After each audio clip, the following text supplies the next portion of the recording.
محترم ناظرین اکرام، آپ اس وقت جامعہ محمدیہ عائشہ نسوان ون ٹاؤن کرنول کی طالبات کی جانب سے نہایت ہی بیش قیمت اور مزین شدہ اسلامک سائنس فیئر دیکھ رہے ہیں، جس کے اندر رسول اللہ صلی اللہ علیہ وسلم کی سیرت طیبہ، دیگر انبیاء کے حالات اور سائنس کی چیزوں پر مشتمل ہے۔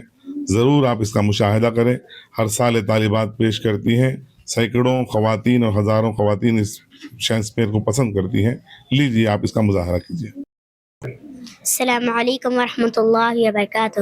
میرا نام ہے شیخ مہک، میں جماعت سوم کی طالبہ ہوں۔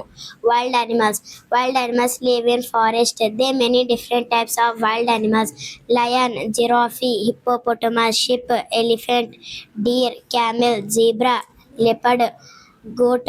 Wild animals eat meat or plants. They live in jungle or mountains. We can see them in zoos. السلام علیکم ورحمۃ اللہ وبرکاتہ۔ جزاک اللہ۔ السلام علیکم ورحمۃ اللہ وبرکاتہ۔ میرا نام شیخ یاسمین ہے اور میں جماعت چاہوں میں پڑھتی ہوں۔ نوح علیہ السلام کی کشتی۔ نوح علیہ السلام اللہ تعالیٰ کے پیغمبر تھے۔ آپ نے تقریباً 950 سال تک لوگوں کو اللہ کی طرف بلایا، مگر آپ کی قوم نے نافرمانی کی۔ بہت کم لوگوں نے اسلام قبول کیا۔ نوح علیہ السلام نے اپنی قوم پر بد دعائیں فرمائی، جس کے نتیجے میں اللہ تعالیٰ نے سیلاب کا عذاب نازل کیا۔ چنانچہ اللہ تعالیٰ نے نوح علیہ السلام کو ایک کشتی بنانے کا حکم دیا، تو نوح علیہ السلام نے ایک کشتی بنائی۔ اللہ تعالیٰ نے کہا کہ تمام اہل ایمان اور جانور کا ایک ایک جوڑا لے کر سوار ہو جاؤ، تو نوح علیہ السلام نے اہل ایمان اور جانور کا ایک ایک جوڑا لے کر سوار ہو گئے۔ تب طوفان کی شکل میں عذاب نازل ہوا، تو نوح علیہ السلام کی کشتی کے علاوہ سب ہلاک ہو گئے۔ جب تمام لوگ ہلاک ہو گئے تو عذاب ختم ہو گیا۔ نوح علیہ السلام کی کشتی کئی دنوں تک پانی میں سفر کر کے جودی پہاڑی کے پاس جا کر ٹھہر گئی۔ حضرت نوح علیہ السلام اور ان کے ساتھی زمین پر اترے اور یہیں سے نئی بستی بنائی گئی اور یہیں سے انسانی شکل آباد ہوئی۔ جزاک اللہ خیر۔ السلام علیکم ورحمۃ اللہ وبرکاتہ۔ ایمان کا ارکان 6 ہے۔ اللہ پر ایمان لانا، اس بات پر یقین رکھنا کہ اللہ ایک ہے، وہی عبادت کے لائق ہے، کا کوئی شریک نہیں، جو نور سے پیدا کیے گئے ہیں۔ آسمانی کتابوں پر ایمان لانا، اللہ کی نازل کردہ کتابوں پر یقین رکھنا، جیسے قرآن مجید، انجیل۔ السلام علیکم ورحمۃ اللہ وبرکاتہ۔ میرا نام ہے عائشہ انجم اور میں جماعت تحفظ القرآن کی طالبہ ہوں۔ میں آپ کو حضرت یوسف علیہ السلام کی مختصر زندگی کے بارے میں بتانا چاہ رہی ہوں۔ حضرت یوسف علیہ السلام حضرت یعقوب علیہ السلام کے صاحبزادے تھے۔ آپ بچپن ہی سے نہایت خوبصورت اور نیک سیرت تھے۔ آپ کے والد آپ سے بے پناہ محبت کرتے تھے، جو آپ کے سوتیلے بھائیوں کو پسند نہ آئی، اور حضرت یوسف علیہ السلام نے بچپن ہی میں یہ خواب دیکھا کہ انہیں سورج، چاند، 11 ستارے آپ کے سامنے سجدہ کر رہے ہیں۔ تو حضرت یوسف علیہ السلام نے یہ خواب اپنے ابا حضرت یعقوب علیہ السلام کو بتایا، اور حضرت یعقوب علیہ السلام بہت خوش ہوئے۔ بھائیوں نے حسد میں آ کر آپ کو ایک اندھیرے کنویں میں پھینک دیا اور والد سے جھوٹ بول دیا کہ یوسف کو بھیڑیا کھا گیا۔ اللہ تعالیٰ نے یوسف علیہ السلام کی حفاظت فرمائی۔ وہاں سے گزرنے والے قافلے نے آپ کو نکالا اور مصر کے بازار میں بیچ دیا۔ آپ کو مصر کے ایک بلند مقام بادشاہ نے خریدا۔ یہاں سے آپ کی زندگی کا دوسرا امتحان شروع ہوا، جہاں آپ کو عزیز مصر کی بیوی نے پالا پوسا اور حضرت یوسف علیہ السلام کی خوبصورتی کو دیکھ کر مصر کے محل کے 7 دروازوں کے اندر بلایا اور پھنسا دیا۔ مصر کے عورتوں نے حضرت یوسف علیہ السلام کی خوبصورتی کو دیکھ کر اپنی انگلیاں کاٹ دی۔ عزیز مصر اور ان کی بیوی نے حضرت یوسف علیہ السلام کو جیل بھیج دیا، لیکن آپ نے وہاں بھی اللہ کی توحید کی دعوت دی اور صبر کا دامن نہ چھوڑا۔ اللہ نے آپ کو خوابوں کی تعبیر کا علم عطا فرمایا۔ جب مصر کے بادشاہ نے ایک عجیب خواب دیکھا جس کی تعبیر کوئی نہ دے سکا، تو حضرت یوسف علیہ السلام نے اس کی صحیح تعبیر بتائی کہ ملک میں 7 سال خوب غلہ پیدا ہوگا۔ اس کے بعد 7 سال سخت قحط پڑے گا۔ بادشاہ آپ کی دانائی سے اتنا متاثر ہوا کہ آپ کو رہا کر کے ملک کا ایک وزیر خزانہ عزیز مصر بنا دیا۔ بھائیوں سے ملاقات اور عفو و درگزر کے بعد حضرت یوسف علیہ السلام، حضرت یعقوب علیہ السلام کے تمام بھائی مصر آ گئے اور اللہ نے وہاں بھی آپ کو خواب کی تعبیر دکھلائی۔ خوشی سے 11 بھائی، ماں اور باپ حضرت یوسف علیہ السلام کو سجدہ کیا۔ جزاک اللہ خیر۔ Assalamu alaikum wa rahmatullahi wa barakatuh. My name is Arshad Tabassum. I am studying second class. Today my topic is the 5 pillars of Islam. Shahada, the declaration of faith in one God and His Messenger. Salah, the ritual prayer required of every Muslim 5 times a day. Zakat, the act of fasting, the act of giving a portion of Muslims' wealth to those in need throughout their lifetime. Swam, the act of fasting during the holy month of Ramadan. Hajj, the sacred pilgrimage of Makkah, required of every Muslim at first lifetime. Jazakumullah khair. السلام علیکم ورحمۃ اللہ وبرکاتہ۔ میرا نام شیخ رفعت ہے، میں جماعت اول کی طالبہ ہوں۔ اسلام میں جنت کے 8 بڑے اور خاص دروازے ہیں جن کا ذکر احادیث میں ملتا ہے۔ یہ دروازے الگ الگ نیک اعمال ہیں: نماز، روزہ، جہاد، صدقہ، جن میں باب الریان روزے داروں کے لیے ہے اور باب الجہاد مجاہدین کے لیے ہے۔ باب الصلاتی، باب الجہادی، باب الریانی، باب الصدقتی، باب العافینہ، باب التوبتی، باب الایمنی، باب الحجی۔ جزاک اللہ۔ علیکم ورحمۃ اللہ وبرکاتہ۔ وَأَنزَلْنَا مِنَ الْمُعْصِرَاتِ مَاءً ثَجَّاجًا، اور ہم نے برستے بادلوں سے پانی کا ریلا اتارا۔ سمندروں، جھیلوں اور تالابوں کا پانی گرما کے موسم میں سورج کی گرمی کو جذب کر کے بخارات کی شکل میں اڑ جاتے ہیں۔ السلام علیکم ورحمۃ اللہ وبرکاتہ۔ میرا نام شیخ کوثر ماہین ہے، میں جماعت دوم کی طالبات ہوں۔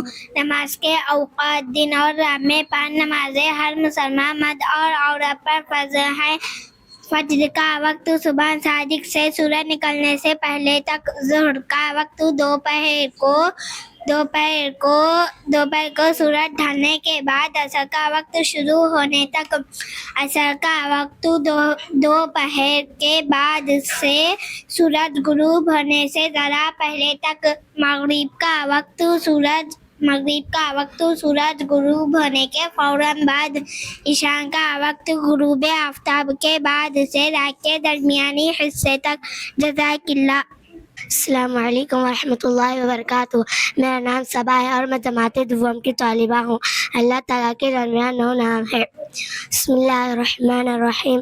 هو اللہ الذی لا الہ الا هو الرحمن الرحیم الملک القدوس السلام المؤمن المحیمن العزیز الجبار المتکبر الخالق الباری المصور الغفار القہار الوہاب الرزاق الفتاح العلیم القابض۔ جزاکم اللہ خیرا۔ علیکم ورحمۃ اللہ وبرکاتہ۔ رسول اللہ صلی اللہ علیہ وسلم نے فرمایا، پلسرات جہنم کے دونوں کناروں پر رکھے جائے گا، اس پر سعدان کے کانٹوں کی طرح کانٹے ہوں گے۔ لوگ اس پر سے گزرنا شروع کریں گے تو بعض لوگ صحیح سلامت پہنچ جائیں گے، بعض لوگوں کے کچھ اعضاء کٹ کر جہنم میں گر پڑیں گے، بعض لوگ صحیح سلامت پہنچ جائیں گے، بعض لوگوں کے کچھ اعضاء کٹ کر جہنم میں پڑیں گے اور آندھے منہ جہنم میں گر پڑیں گے۔ السلام علیکم ورحمۃ اللہ وبرکاتہ۔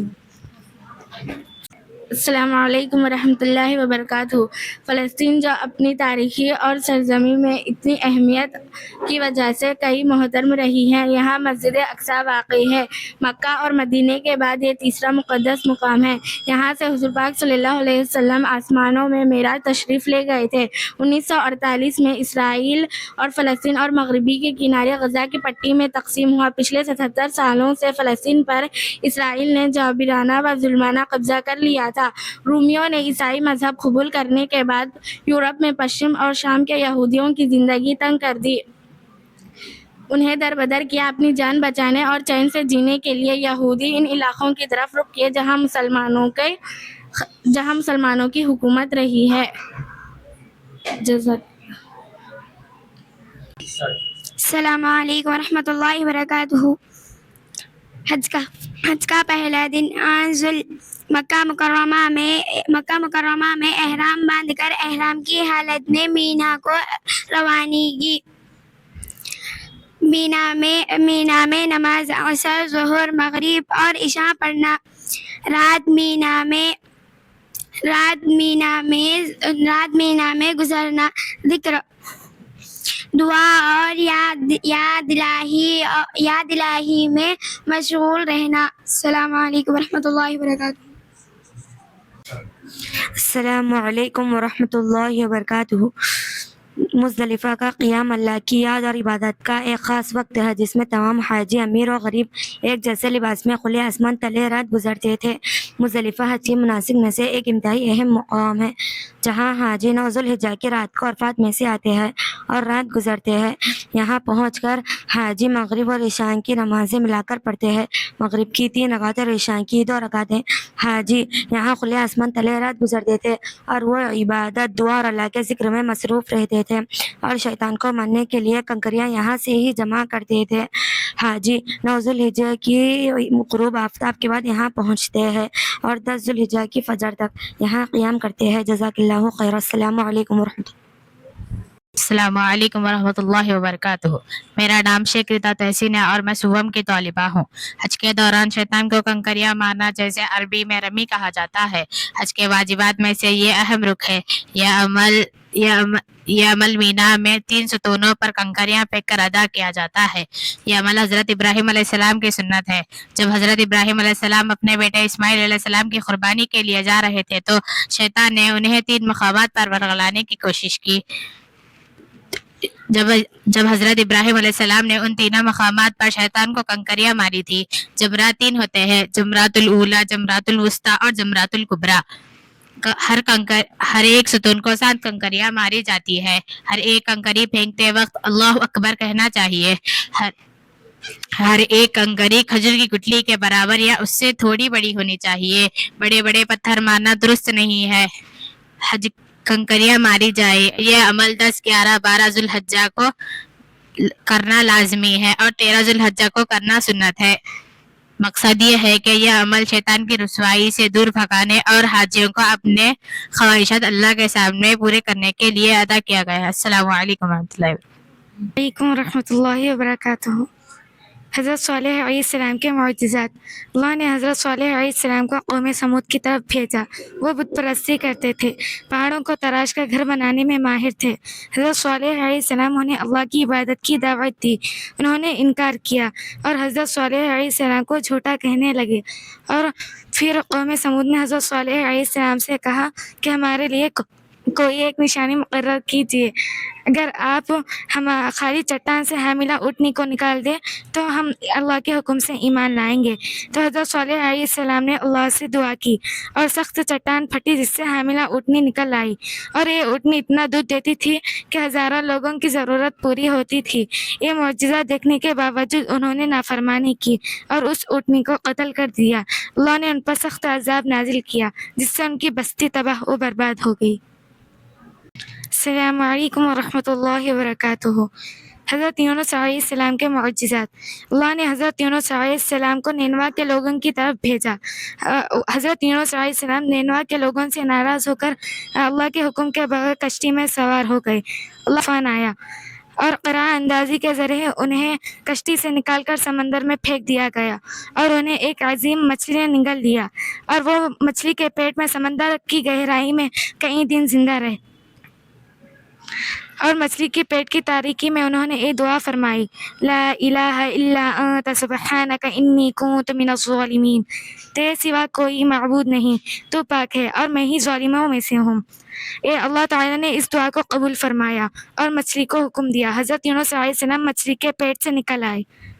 السلام علیکم ورحمۃ اللہ وبرکاتہ.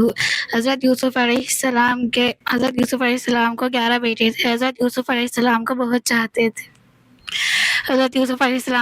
چاہتے تھے. ان کے 11 بھائی بہت ناراض تھے. حضرت یوسف علیہ السلام کو چاہا کہ یعقوب علیہ السلام کو بولا کہ حضرت یوسف علیہ السلام کو ہم لے کر ان کی حفاظت کریں گے. حضرت یوسف علیہ السلام کو لے کر اندھیرے کنویں میں ڈال دیا. حضرت یوسف علیہ السلام کو بہت ڈھونڈا اور کہے کہ ان کو بکری کا خون لگا دیا. السلام علیکم ورحمۃ اللہ. Assalamu alaikum wa rahmatullahi wa barakatuhu. Today I will talk about the human respiratory system. When you run, your body needs more oxygen to breathe, and you get oxygen from the air around you. Without oxygen, you would be like a car without fuel. Then the air travels through the windpipe, also called trachea. Trachea out two tubes called bronchi. The right lung has 3 lobes, where the left lung has 2 lobes. The left lung is smaller to size to give space to the heart. These lobes are filled with small and spongy air sacs. A person breathes approximately 20,000 times in one day. Assalamu alaikum wa rahmatullahi wa barakatuh. السلام علیکم ورحمۃ اللہ وبرکاتہ. یہ آپ صلی اللہ علیہ وسلم کی پسندیدہ چیزیں ہیں: زیتون کا تیل، شہد، انجیر، دودھ، عطر، کھجور، میٹھا، سرکہ، مسواک اور کدو. جزاک اللہ خیرا. علیکم ورحمۃ اللہ وبرکاتہ. میرا نام عصمت احرین ہے. میں جماعت تحفظ القرآن کی طالبہ ہوں. عشرۂ مبشرہ اسلام کی تاریخ کے وہ روشن ستارے ہیں جنہیں دنیا میں ہی جنت کی خوشخبری دے دی گئی تھی. اسلامی تاریخ میں صحابہ اکرام کا مقام بہت بلند ہے، لیکن ان میں 10 ایسی خوش نصیب شخصیات ہیں جنہیں دنیا میں ہی جنت کی خوشخبری دے دی گئی تھی. اسلامی تاریخ میں صحابہ اکرام کا مقام بہت بلند ہے، لیکن ان میں 10 خوش نصیب شخصیات ایسے ہیں جنہیں نبی کریم صلی اللہ علیہ وسلم نے ایک ہی مجلس میں ان کا نام لے کر جنت کی خوشخبری سنائی. ان 10 صحابہ کو عشرۂ مبشرہ کہا جاتا ہے. عشرۂ مبشرہ کے نام: حضرت ابوبکر صدیق رضی اللہ عنہ، حضرت عمر فاروق رضی اللہ عنہ، حضرت عثمان غنی رضی اللہ عنہ، حضرت علی مرتضیٰ رضی اللہ عنہ، حضرت طلحہ ابن عبید اللہ رضی اللہ عنہ، حضرت زبیر ابن عوام رضی اللہ عنہ، حضرت عبد الرحمن بن عوف رضی اللہ عنہ، حضرت سعد ابن ابی وقاص رضی اللہ عنہ، حضرت سعید ابن زید رضی اللہ عنہ، حضرت ابو عبیدہ ابن جراح رضی اللہ عنہ. یہ تمام حضرات اسلام قبول کرنے والے ابتدائی لوگوں میں شامل تھے. یہ تمام حضرات مشکل ترین حالات میں جان و مال قربان کرنے میں دریغ نہیں کیا. ان میں سے اکثر نے تمام اہم غزوات جیسے غزوہ بدر اور غزوہ احد میں نبی کریم صلی اللہ علیہ وسلم کا ساتھ دیا، اور ان کے زندگیوں کا واحد مقصد اللہ اور اس کے رسول صلی اللہ علیہ وسلم کی خوشنودی حاصل کرنا تھا. جزاک اللہ خیر. السلام علیکم ورحمۃ اللہ وبرکاتہ. میرا نام شفا ہے. میں تحفیظ القرآن کی طالبہ ہوں. روئے زمیں پر اپنی حرمت اور بزرگی کے لحاظ سے 3 مسجدیں اہم ہیں: مسجد حرام، مسجد نبوی اور مسجد اقصی. مسجد نبوی کی پہلی تعمیر خود رحمت عالم صلی اللہ علیہ وسلم نے حضرت ابو ایوب انصاری رضی اللہ عنہ کے گھر کے قریب تعمیر فرمائی. دوسری تعمیر حضرت عمر فاروق رضی اللہ عنہ نے مسلمانوں کی تعداد بڑھنے کی وجہ سے تعمیر فرمائی. تیسری مرتبہ حضرت عثمان رضی اللہ عنہ نے ضرورت کی وجہ سے تعمیر فرمائی. چوتھی مرتبہ خلیفہ ولید ابن عبد الملک نے حضرت عمر رضی اللہ عنہ ابن عبد العزیز رضی اللہ عنہ کے زمانے میں کی. یہ جو آپ کے سامنے ہے یہ 5ویں تعمیر کا نمونہ ہے جو سن 161 میں تعمیر کی عباسی خلیفہ نے تعمیر کی. یہ جدید مسجد نبوی ہے. جزاک اللہ خیر. السلام علیکم ورحمۃ اللہ وبرکاتہ. مدینہ منورہ کی تاریخ اور آپ صلی اللہ علیہ وسلم کی ازواج مطہرات کی زندگی اسلامی تاریخ کا وہ روشن باب ہے جس نے انسانیت سے جینے کا نیا ڈھنگ سکھایا. مدینہ منورہ جسے قدیم زمانے میں یثرب کہا جاتا تھا، اسلام کی ہجرت گاہ اور وہ مقدس شہر ہے جہاں اسلام کا سورج پوری دنیا میں چمکا. مدینہ منورہ وہ عظیم بستی ہے جس میں مسجد نبوی موجود ہے، جس کی تعمیر خود آپ صلی اللہ علیہ وسلم نے اپنے ہاتھوں سے فرمائی. یہ نہ صرف عبادت گاہ تھی بلکہ ایک تعلیمی مرکز اور پارلیمنٹ کی حیثیت رکھتی تھی.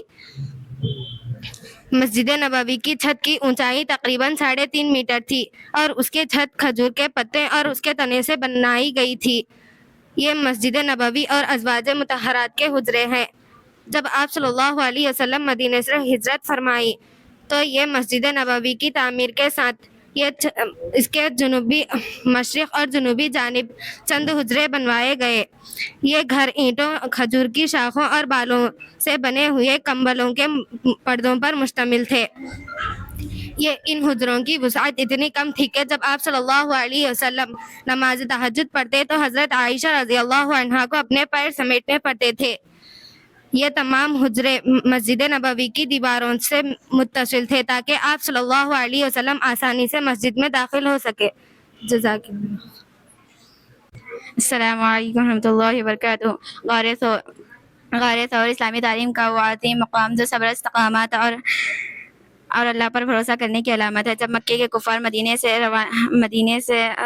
مکے کے کفار حضور صلی اللہ علیہ وسلم کے خلاف سازشیں کرنے لگے تو معاذ اللہ آپ کو قتل کرنے کا ارادہ کیا تو آپ صلی اللہ علیہ وسلم نے فرمایا، آپ صلی اللہ علیہ وسلم اور صحابہ کرام رضی اللہ عنہ کے ساتھ مدینے کی طرف ہجرت کی. اور جب آپ صلی اللہ علیہ وسلم اور صدیق اکبر رضی اللہ عنہ مدینے سے ہجرت کرنے کا عام راستے کے بجائے غار ثور کا راستہ اختیار کیا تو حضور صلی اللہ علیہ وسلم اس غار میں 3 دن قیام فرمائے. جب کفار مدینے سے روانہ ہوئے، گھوم کر اس غار کے پاس پہنچے تو اور جب وہ ان کے قدموں کو دیکھ لیتے تو آپ صلی اللہ علیہ وسلم کو دیکھ لیتے. اسی موقع پر صدیق اکبر رضی اللہ عنہ گھبرانے لگے تو آپ صلی اللہ علیہ وسلم نے فرمایا، مت ڈرو، آپ ہمارے ساتھ اللہ ہے. چنانچہ اللہ کے حکم سے مکڑی نے اس غار پر جالا تان دیا اور کبوتر نے انڈے دے دیے. اور کفار نے سوچا کہ یہاں کوئی نہیں ہو سکتا اور وہ واپس لوٹ گئے. جزاکم اللہ خیر. السلام علیکم ورحمۃ اللہ وبرکاتہ. معراج اسلام کا ایک عظیم واقعہ ہے جو ہجرت سے پہلے ایک بابرکت رات پیش آیا. اس رات اللہ تعالیٰ نے اپنے محبوب محمد صلی اللہ علیہ وسلم کو خاص قرب عطا فرمایا. حضرت جبرائیل علیہ السلام نبی کریم صلی اللہ علیہ وسلم کے خدمت میں حاضر ہوئے اور آپ صلی اللہ علیہ وسلم کا سینہ کھولا گیا اور آپ کے دل کو آب زمزم سے دھویا گیا. اور اس کے بعد آپ صلی اللہ علیہ وسلم مسجد حرام سے مسجد اقصی پہنچ کر تمام انبیاء علیہ السلام کی امامت فرمائی اور اللہ تعالیٰ کے حکم سے براق کو لایا گیا اور آپ صلی اللہ علیہ وسلم اس پر سوار ہو کر تمام آسمانوں کی سیر کی. پہلے آسمان پر آدم علیہ السلام، دوسرے آسمان پر حضرت عیسیٰ اور یحییٰ علیہ السلام، تیسرے آسمان پر حضرت یوسف علیہ السلام، چوتھے پر حضرت ادریس علیہ السلام، پانچویں پر حضرت ہارون علیہ السلام اور چھٹے پر حضرت موسیٰ علیہ السلام سے ملاقات کی اور ساتویں پر حضرت ابراہیم علیہ السلام سے اور آخر پر عرش پر پہنچ کر اللہ تعالیٰ سے ملاقات کرنے کے بعد سدرۃ المنتہا تک پہنچ گئے جہاں کسی مومن کا پہنچنا مناسب نہیں ہو سکتا، اور پھر جنت و دوزخ کی سیر کی. جزاک اللہ خیر. السلام علیکم ورحمۃ اللہ وبرکاتہ. میرا نام شیخ عاکفہ ہے اور میں جماعت ہفتم کی طالبہ ہوں.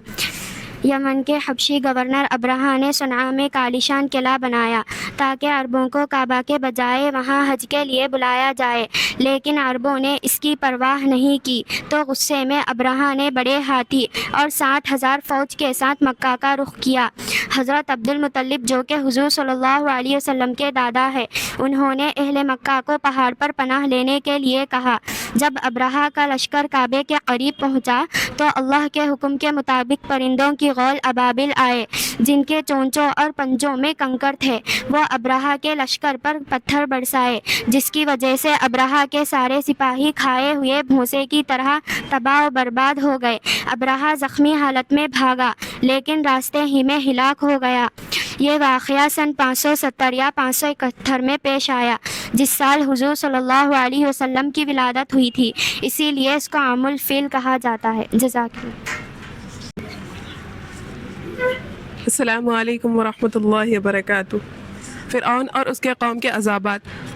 فرعون اور اس کی قوم حضرت موسیٰ علیہ السلام کی دعوت کو جھٹلانے اور بنی اسرائیل پر ظلم و ستم کے باعث اللہ تعالیٰ نے مختلف عذابات نازل فرمائے، جس میں طوفان، مینڈک، جوئیں، ٹڈی اور خون کی آفتیں شامل تھی۔ ان عذابات کا مقصد انہیں تنبیہ کرنا تھا، لیکن مسلسل سرکشی برقرار رکھنے پر فرعون اور اس کی قوم بالآخر بحر فلزم میں غرق کر دیے گئے۔ سورہ اعراف کی آیت نمبر 133 میں اللہ تعالیٰ فرماتے ہیں فَأَرْسَلْنَا عَلَيْهِمُ الطُّوفَانَ وَالْجَرَادَ وَالْقُمَّلَ وَالضَّفَادِعَ وَالدَّمَ آيَاتٍ مُفَصَّلَاتٍ فَاسْتَكْبَرُوا وَكَانُوا قَوْمًا مُجْرِمِينَ۔ ہر عذاب کے بعد فرعون موسیٰ علیہ السلام سے یہ دعا کرتا کہ آپ دعا کر کے یہ عذاب ہٹا دیں گے تو میں بنی اسرائیل کو آپ کے ساتھ بھیج دوں گا، لیکن عذاب ہٹنے پر وہ نافرمانی کرتا رہا۔ پھر اللہ تعالیٰ نے دوسرا عذاب نازل فرمایا، اسی طرح مکمل 9 عذابات نازل فرمائے۔ بالآخر فرعون اور اس کے قوم بحر فلزم میں غرق کر دیے گئے۔ ان عذابات کا خلاصہ یہ ہے کہ مسلسل بارشوں کی وجہ سے گھر